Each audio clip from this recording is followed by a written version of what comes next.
Selamat hari Minggu, Bapak Ibu Saudara yang dikasihi oleh Tuhan Yesus Kristus. Bagaimana kabar Bapak Ibu Saudara? Baik, sehat? Ada yang tersakiti? Tidak. Semua aman. Baik, Bapak Ibu Saudara yang dikasihi oleh Tuhan. Pada kesempatan sore hari ini kita akan merenungkan satu bagian kebenaran firman Allah. Kita akan membuka kitab Kejadian pasal yang ke-50. Kejadian pasal 50 ayat yang ke-15 sampai ayat yang ke-21. Kejadian pasal 50 ayat 15 sampai ayat 21. Saya akan bacakan ayat firman Tuhan ini untuk kita, Bapak Ibu Saudara, memperhatikan, mendengarkan, serta melihat di dalam kitabnya masing-masing. Demikianlah firman Allah. Ketika saudara-saudara Yusuf melihat bahwa ayah mereka telah mati, berkatalah mereka, boleh jadi Yusuf akan mendendam kita dan membalaskan sepenuhnya kepada kita segala kejahatan yang telah kita lakukan kepadanya. Sebab itu mereka menyuruh menyampaikan pesan ini kepada Yusuf. Sebelum ayahmu mati, ia telah berpesan, beginilah harus kamu katakan kepada Yusuf, ampunilah kiranya kesalahan saudara-saudaramu dan dosa mereka, sebab mereka telah berbuat jahat kepadamu. Maka sekarang ampunilah kiranya kesalahan yang dibuat hamba-hamba Allah ayahmu. Lalu menangislah Yusuf ketika orang berkata demikian kepadanya. Ayat 18. Juga saudara-saudaranya datang sendiri dan sujud di depannya serta berkata, kami datang untuk menjadi budakmu. Tetapi Yusuf berkata kepada mereka, janganlah takut, sebab aku ini kan mengganti Allah. Memang kamu telah mereka-rekakan yang jahat terhadap aku, tetapi Allah telah mereka-rekannya untuk kebaikan, dengan maksud melakukan seperti yang terjadi sekarang ini, yakni memelihara hidup suatu bangsa yang besar. Jadi janganlah takut, aku akan menanggung makanmu dan makan anak-anakmu juga. Demikianlah ia menghibur mereka dan menenangkan hati mereka dengan perkataannya. Bapak Ibu Saudara yang dikasihi oleh Tuhan kita Yesus Kristus, berbahagialah setiap kita yang tentu saja bukan hanya membaca, tetapi merenungkan kebenaran firman Allah, melakukan kebenaran firman Tuhan di dalam kehidupan hari hari ini.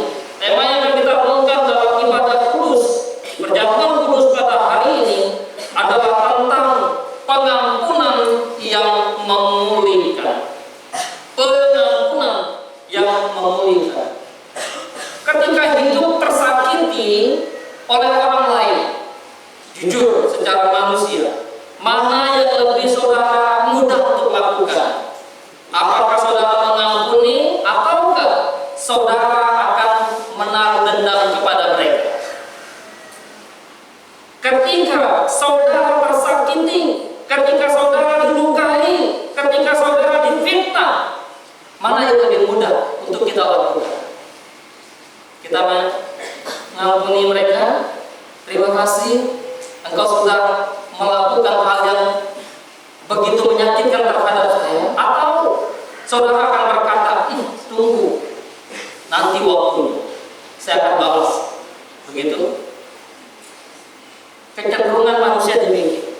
Betapa tidak mudahnya untuk bisa mengampuni, betapa tidak mudahnya untuk bisa memaafkan, apalagi ketika orang betul-betul melakukan satu kejahatan yang besar terhadap kita.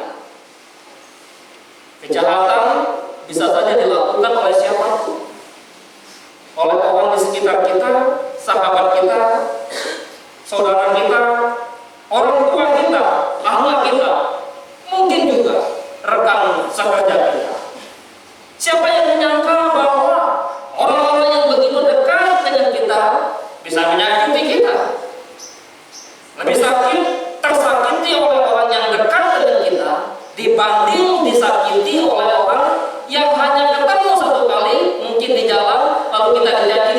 kita di sana itu tidak terlalu menyakitkan, bukan? Tapi kalau disakiti oleh orang tua sendiri, disakiti oleh pasangan sendiri, disakiti oleh anak sendiri, disakiti oleh saudara sendiri, sakit ya? Sakit. Karena itu tidak heran kadang-kala terjadi yang namanya pembunuhan. Karena merasa sakit hati, terjadi yang namanya penganiayaan karena merasa terluka. Bapak Ibu Saudara yang dikasihi oleh Tuhan, baru-baru ini seorang mahasiswa UGM yang meninggal karena tertabrak. Begitu ditangkap dan diadili orang yang menabraknya, maka keluarga korban mengatakan proses secara hukum ringan, jatuhkan hukuman seberat sesuai setimpal dengan apa yang telah dia lakukan. Tapi kadang-kadang juga kita mendengar, menyaksikan orang yang kemudian keluarganya terbunuh, lalu dengan mudah mengatakan, kami mengampuni, kami memaafkan, walaupun kami harus kehilangan anggota keluarga. Ibu bapak saudara-saudara yang dikasihi oleh Tuhan kita Yesus Kristus, ketika bicara tentang pengampunan, maka bicara tentang melupakan, memaafkan, tidak mengingat lagi, tidak membahas lagi perbuatan-perbuatan yang jahat, bahkan tidak membahas perbuatan yang jahat yang dilakukan oleh orang-orang yang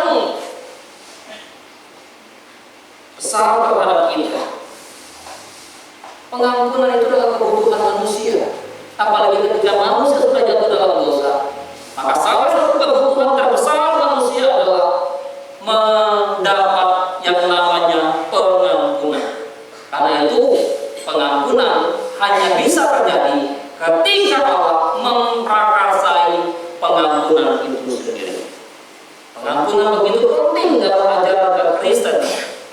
Tanpa pengampunan tidak ada mungkin yang namanya satu pendamaian. Tidak ada yang namanya rekonsiliasi antara Allah dengan manusia. Tapi bersyukur kepada Tuhan, ketika manusia tidak mampu untuk belajar yang namanya pengampunan, manusia tidak perlu diajar melakukan kejahatan, manusia tidak perlu diajar melakukan dosa, manusia tidak perlu diajar untuk melakukan kebencian, manusia tidak perlu diajar untuk melakukan dendam, tapi manusia perlu diajar untuk melakukan yang namanya pengampunan.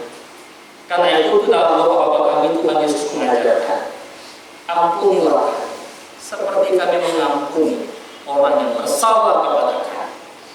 Dan di kayu salib Kristus berkata, ya Bapa, ampunilah mereka. Menjadi doa yang pertama, ucapan yang pertama yang Tuhan Yesus sampaikan di kayu salib adalah ucapan tentang pengampunan.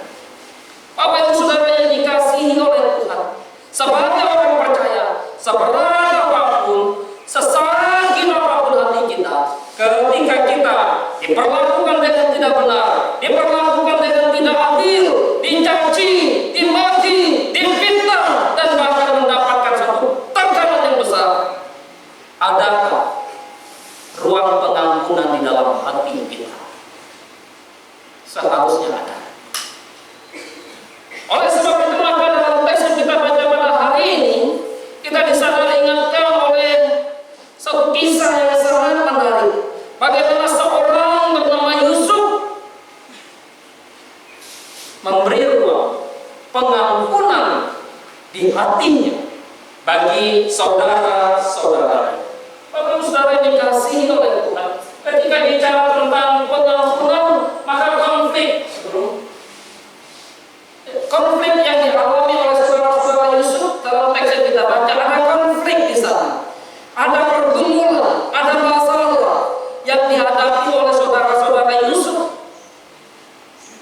Mereka di dalam bayang-bayang ketakutan dan mereka menginginkan yang namanya satu pengampunan.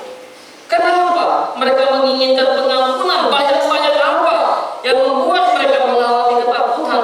Teks mengingatkan kepada kita bahwa ayah mereka Yakub telah mati, yang selama ini Yakub yang menjadi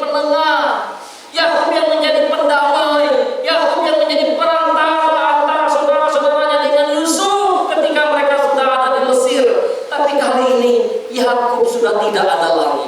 Barangkali saudara Yusuf berkata, siapa lagi yang kita harapkan? Ayah kita sudah tidak ada. Barangkali Yusuf akan marah terhadap kita, Yusuf akan benci, Yusuf akan menghukum kita. Apakah Yusuf akan mengampuni kita? Bapak Ibu Saudara, maka ketika konflik itu ada dan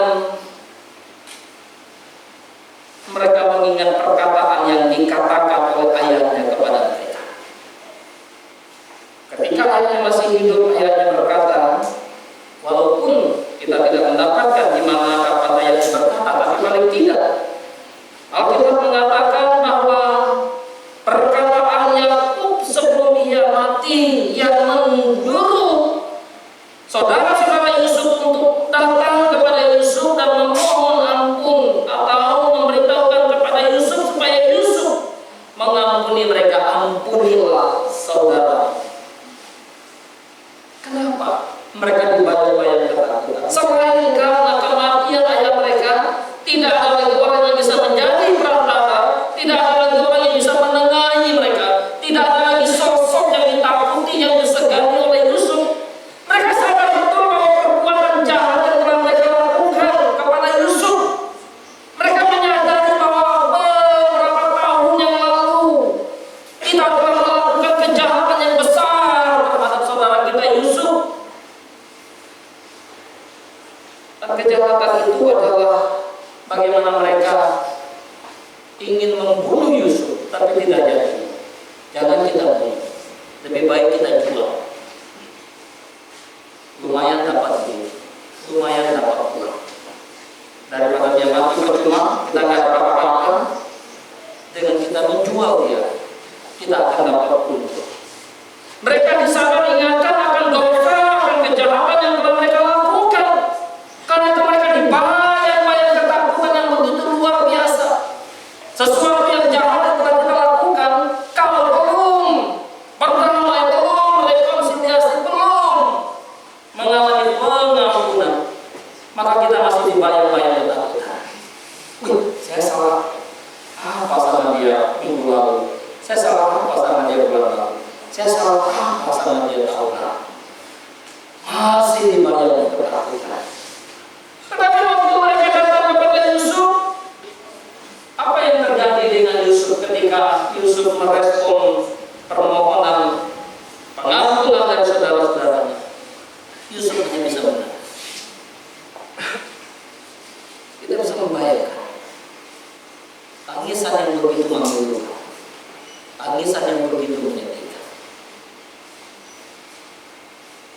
Bertahun-tahun mereka tidak berjumpa, bertahun-tahun mereka tidak bertemu. Apakah ketika Yusuf dijual oleh mereka, Yusuf tidak minta tolong, Yusuf tidak meronta-ronta?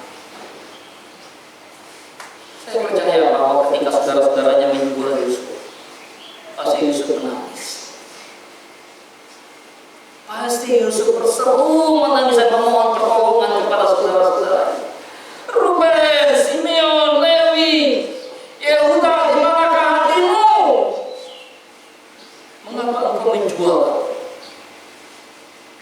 Tapi ketika berjumpa dengan Yusuf, mereka begitu mengalami ketakutan dan memohon belas kasihan. Namun ketika Yusuf mendengar permohonan pengampunan itu, maka Yusuf menangis. Yusuf menangis. Ini adalah gambaran dari iman seorang Yusuf. Respon Yusuf ketika mereka memohon pengampunan, Yusuf tidak menolak. Dah, saya tidak mau mengampuni kalian. Saya tidak mau mengampuni engkau, hai Yehuda. Saya tidak mau mengampuni engkau, hai Lewi. Saya tidak mau mengampuni engkau, hai Simeon. Saya tahu bahwa kalian dulu bersekongkol, apalagi si Abang ini, dia paling suka ngerjain saya, dia paling suka menyakiti hati saya. Dia tidak melakukan. Yusuf tidak melakukan hal itu. Justru Yusuf memberikan kata-kata penghiburan. Dia menghibur, dia hati ke hati dengan saudara-saudaranya. Dia berbicara dengan hati kepada saudara-saudaranya yang mengalami ketakutan. Wajar mereka mengalami ketakutan. Yusuf penguasa, Yusuf seorang yang hebat, memegang kendali perekonomian Mesir zaman itu ketika bencana kelaparan melanda wilayah Mesir, Kanaan dan sekitarnya. Sangat wajar sekali mereka mengalami ketakutan. Bapak Ibu Saudara yang dikasihi oleh Tuhan, saya pernah menemui saudara-saudara karena saking bencinya, karena saking tersakitinya dia oleh saudaranya, sampai orang tuanya meninggal, disuruh saudaranya pulang, tidak mau dia, karena nggak mau ketemu saudaranya. Tetapi tidak demikian dengan apa yang terjadi dengan Yusuf dan juga dengan saudara-saudaranya. Bapak Ibu Saudara, maka begitu mereka memohon belas kasihan Yusuf, Yusuf bukan hanya menghibur, menguatkan dan meneguhkan hati mereka. Dia juga berjanji akan memelihara kehidupan saudara-saudaranya. Dia berjanji untuk memperhatikan, aku akan memelihara kehidupanmu. Aku akan memberi makan engkau, aku akan memberi makan keturunan-keturunanmu, anak-anakmu, bahkan bangsa yang besar ini, umat Allah. Aku akan memberi makan mereka. Air tuba dibalas dengan air susu. Saudara-saudaranya memberikan air tuba pada Yusuf, tapi Yusuf sekarang memberikan kepada mereka air susu. Kadang-kala ya, zaman sekarang orang mengatakan air susu di bawah air Tuhan. Ku beri susu kepada kau beri tuba, ku beri sekuntum mawar merah, kau beri setangkai bunga yang sudah lain. Kata Yusuf, kau beri yang jahat kepada, kau beri yang tidak nyaman kepada, aku beri yang baik. Nyata, erat. Tetapi itulah gambaran kehidupan keberimanan Yusuf. Dia selalu menyajikan satu kehidupan yang takut akan Allah. Ketika dia dilupakan oleh karena bersama dengan tim, bersama dengan rekannya dia di penjara, yang lain keluar, dia tidak. Sampai pada waktu bagaimana Tuhan mengangkat. Bapak Ibu Saudara dikasihi Tuhan, maka dalam bagian yang kembali kita akan bertanya, sebetulnya siapa sih yang akan mendapatkan pengampunan, yang mendapatkan pemulihan? Apakah setiap orang? Apakah semua orang berdosa yang mendapatkan pengampunan dari Allah lalu hidup mereka dipulihkan? Tidak.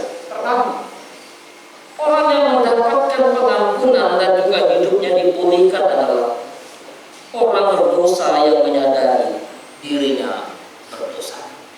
Orang yang mendapatkan pengampunan dan hidupnya dipulihkan adalah ketika orang yang berdosa menyadari dirinya adalah orang berdosa. Apakah ada orang berdosa yang tidak menyadari dirinya berdosa? Apakah ada orang yang bersalah lalu tidak menyadari dirinya bersalah? Apakah ada orang yang tidak benar lalu menyadari dirinya sebagai orang yang tidak benar? Ada. Alkitab juga mencatat bagian itu. Tetapi tidak demikian dengan Yusuf dan saudara-saudaranya. Maka orang berdosa yang menyadari dirinya berdosa, Yusuf memberikan pengampunan kepada saudara-saudaranya, bahwa bagaimana Yusuf melihat bagaimana saudara-saudaranya menyadari akan kejahatan mereka ketika mereka datang dan memohon kepada Yusuf untuk pengampun.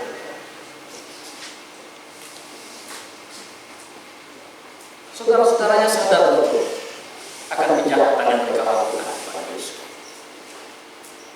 Ketika kita membaca bagian lain Mazmur 51, itu adalah doa permohonan Daud untuk pengampunan dosa. Daud menggambarkan orang yang berdosa, dia sampai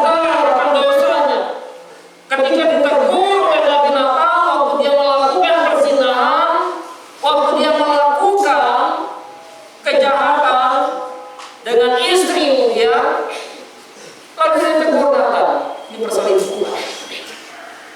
Ketika Daud berselingkuh, lalu tegur oleh Nabi Natan. Ada orang yang kemudian hanya punya seekor domba, lalu datanglah penguasa negeri. Bagaimana menurut pendapat? Wah, itu harus dihukum. Tapi dalam berkata, engkau ketika kamu diingat benar, maka disadar, maka ayat 5 pasal 51 dalam doa Daud, sebab aku sendiri sadar kepadaku, aku senantiasa bergumul dengan dosaku. Maka karena itu ya Tuhan, berikanlah belas kasihan-Mu kepadaku, jangan hukum aku, jangan ambil roh-Mu daripadaku. Kasihanilah aku menurut belas kasihan. Orang yang sadar akan keberdosaan mereka digambarkan juga dalam kehidupan seorang anak bungsu yang pergi meminta warisan dari ayahnya, lalu dia ambil uang banyak dari ayahnya, dia pergi tinggalkan rumah ayahnya, pergi merantau ke kota, lalu di sana dia menghamburkan uang itu, bekerja enggak, berpoya-poya, uangnya habis, hidup menjadi miskin, menjadi gelandang, pemberi babi makan, dan dikasih majikan makan, perlu lapar, mau makan umpan babi, baru sadar betapa banyaknya orang tuaannya, bapakku yang berlimpah-limpah makan, tetapi aku di sini mati kelaparan. Dia sadar akan keberadaannya, dia sadar akan keberdosaannya, dia kembali, dia bangkit kepada Allah, pulang ke tempat Bapa. Ada orang yang tidak sadar kalau mereka berdosa, orang Farisi yang berdoa bersama dengan pemungut cukai datang kepada Allah. Dia sadar, enggak. Dia pikir dia hebat, dia pikir dia suci, dia pikir dia kudus. Karena dia seorang Farisi, menguasai, memahami akan ajaran, akan kitab suci. Wah, kalau mau dapat teologi, jangan lawan. Hebat orang Farisi. Tapi datang pemungut cukai yang dianggap sebagai orang yang berdosa, datang berdoa. Tumpul dirinya, aku ini tidak layak, aku ini manusia berdosa, aku ini manusia yang tidak berkenan di hadapan Engkau. Kasihanilah aku dan ampunilah aku ya Allah. Maka seorang ini akan dibenarkan, pulang dan dibenarkan oleh Tuhan. Karena itu siapa yang mendapatkan pengampunan, yang hidupnya dipulihkan? Orang berdosa yang sadar bahwa dirinya berdosa. Sadarlah kita kalau kita salah. Barangkali kita kalau tidak diingatkan oleh pemimpin kita, tidak diingatkan oleh pembina kita, tidak diingatkan oleh wali kelas, oleh bapak ibu asrama, kita tidak sadar kesalahan kita. Kita pikir kecil aman dan sebagainya. Mari merenungkan hal itu. Yang kedua, orang yang seperti apa yang mendapatkan pengampunan dan juga mengalami satu pembaharuan hidup. Bukan hanya pada titik sadar, tapi juga orang berdosa yang memohon anugerah, memohon pengampunan daripada Tuhan. Kadang orang sadar cukup sadar, tapi enggak mau datang untuk memohon belas kasihan Tuhan, minta maaf sesuatu.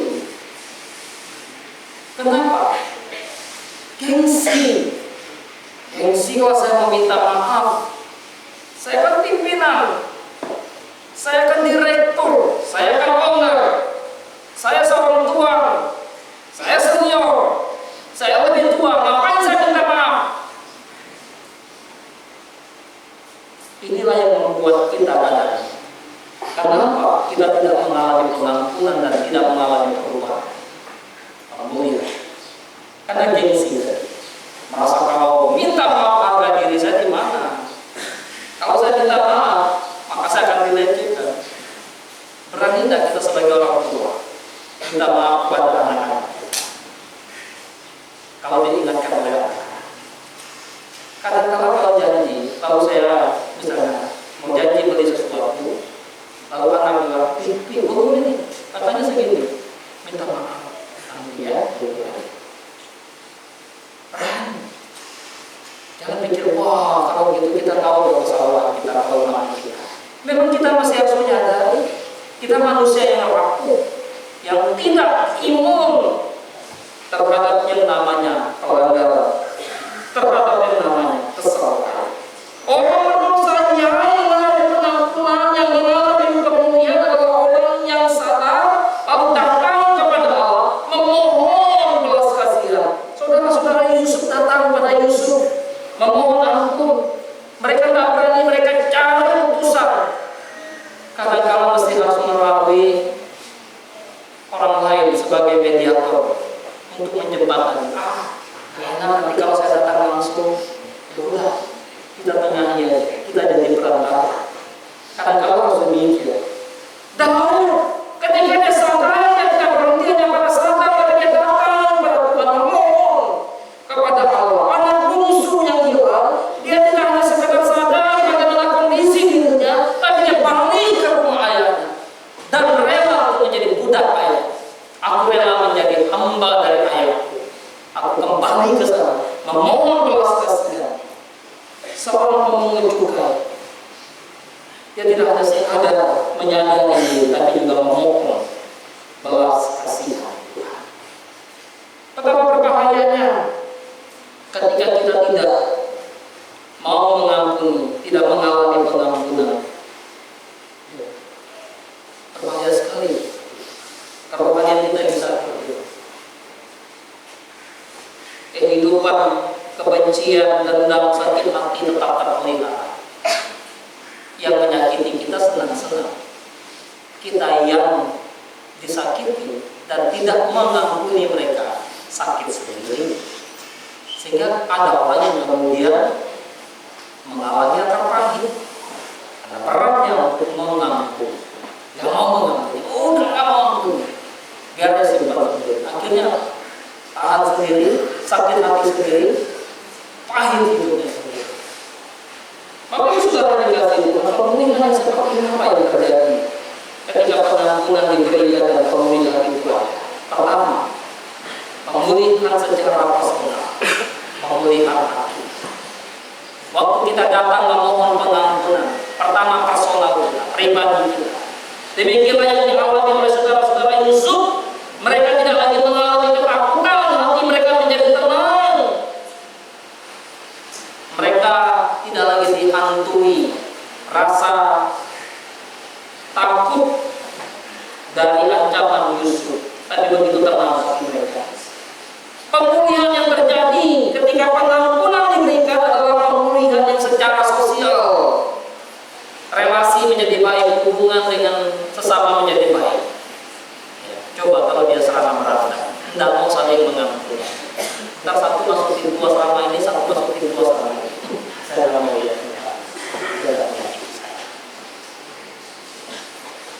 Ada yang begitu? Ntar satu masuk pintu utara, satu pintu selatan. Kalau pakai motor, dia lewat sana, saya lewat sana. Kenapa? Karena nggak mau mengampuni, nggak mau berdamai. Nggak mau rekonsiliasi, sosial menjadi rusak. Tapi kalau kita berdamai, sorry, saya sudah menyakiti hatimu, saya sudah melukaimu. Sorry ya, saya sudah memfitnah kamu. Mohon ampun. Pemulihan sosial. Ketika seorang perempuan berzina yang dibawa kepada Yesus, wah menurut hukum Musa harus mati, harus kita lempari. Dia mesti menanggung rasa malu. Maka langsung viral pada zaman sekarang dibuat di medsos. Wah, ini ada perempuan lagi berzina. Kedapatan. Langsung netizen semua memang itu. Perhubungan sosial. Perhubungan sosial. Tapi kalau mau rekonsiliasi, pemulihan, pengampunan sosial menjadi baik. Damai kita ya. Di lapangan untuk main bola boleh, berseteru, berlawan. Fans sepak bola boleh, dalam grup saling tutup di lapangan main kawan. Sosial. Hal yang ketiga, pemulihan yang terjadi adalah pemulihan spiritual. Pemulihan spiritual. Maka kaitan dengan pengampunan dikaitkan dengan dosa. Ampunilah saudara-saudaramu dari kejahatan mereka, kesalahan mereka, dan dosa mereka. Dosa itu bukan hanya bicara tentang kejahatan dengan sesama, tapi dosa dengan Allah. Hubungan dengan Tuhan akan lebih baik.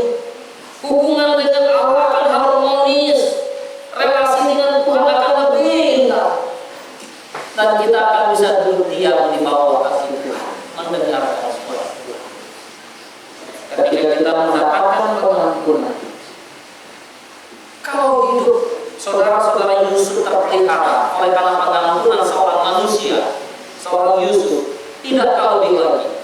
Kehidupan saya dan saudara akan terpelihara oleh Allah.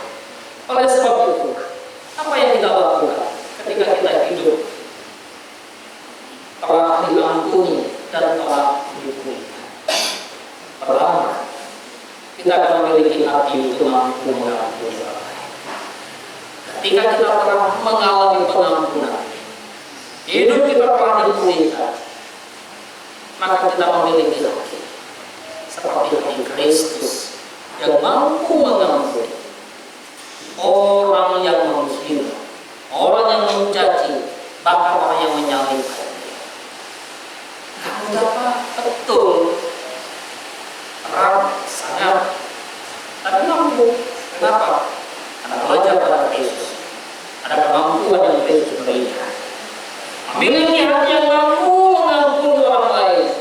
Seorang hamba dan seorang raja datang kepada raja yang memiliki hutang yang begitu besar, 10.000 talenta. Dia tidak akan mampu bayar hutang itu. Sampai mati pun dibuang seluruh anggota keluarganya, tidak akan pernah mampu menutupi hutang tersebut.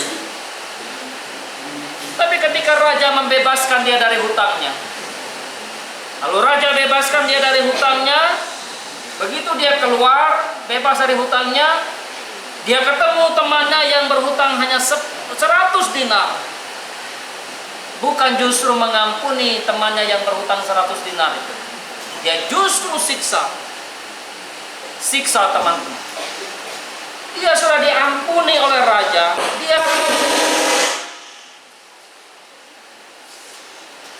raja telah mengampuni dia. Oleh karena hutangnya yang begitu besar, 10.000 talenta, raja bebaskan, raja ampuni dia. Udah, tanpa kamu bayar apapun.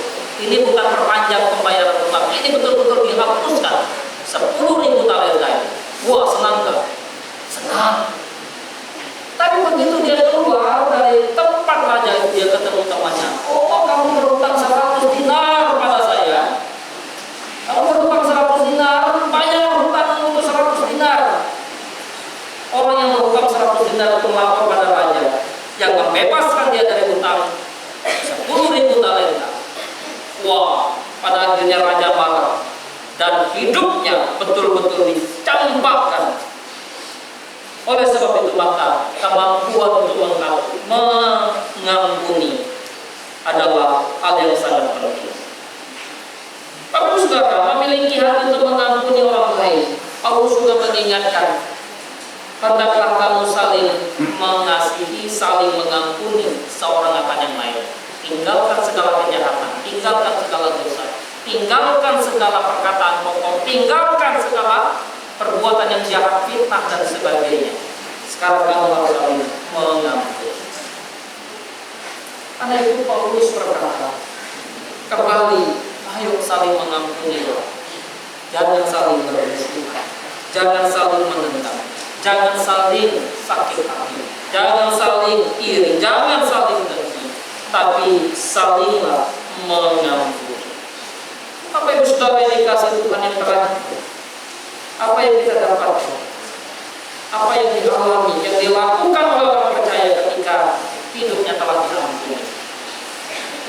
terakhir, selain saling mengampuni, memiliki hati seperti hati Kristus, yang terakhir adalah bagaimana menjadi saksi Kristus untuk pengampunan. Menjadi saksi Kristus untuk pengampunan, maka dalam doa Daud berdoa, aku akan mengajarkan jalanmu, aku memberitakan keadilanmu, mulutku memberitakan puji-pujian kepada. Ini harusnya menjadi tugas kita, tanggung jawab kita.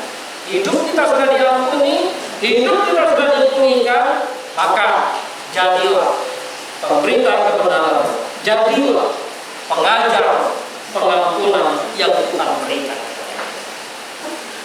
Biar Tuhan memimpin, Tuhan menolong kita, Tuhan memampukan kita belajar untuk ampuni kesalahan teman. Kalau teman melakukan kejahatan, kadang mungkin dia senang, dia bisa, tapi bisa saja kejahatan itu lembaga itu membentuk sejauh mana kesabaran, sejauh mana iman, sejauh mana engkau melakukan yang namanya pengampunan. Mari kita berdoa, kita berdoa.